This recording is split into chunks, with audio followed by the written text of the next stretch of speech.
Hello folks, Nabil from Auto Repair Champs. Today I'm going to show you how you replace the air filter in your air box.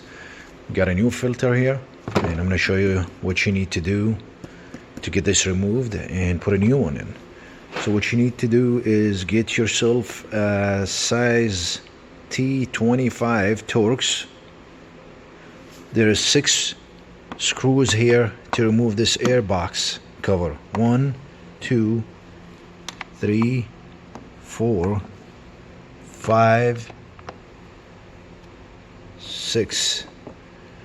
So let's get it started. So that's 1, that's 2,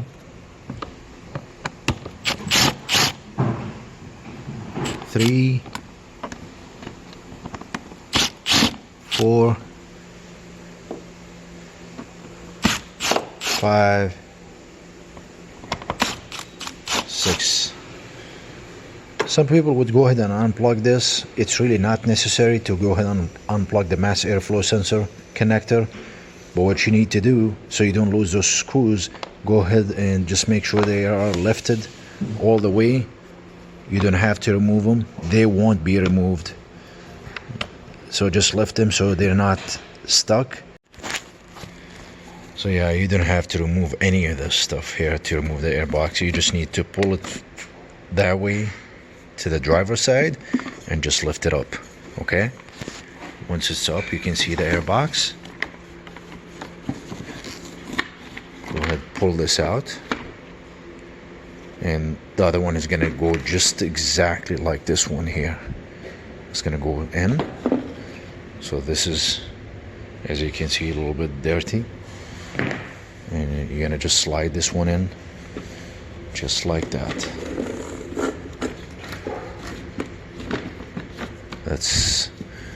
And then make sure when you put this back, these brackets right here, these two need to slide below to put it in.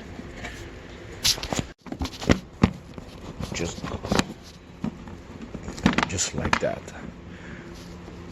Okay, and then you put these screws back in, 6 of them, and that's all into it. Thanks for watching, folks. Have a great day.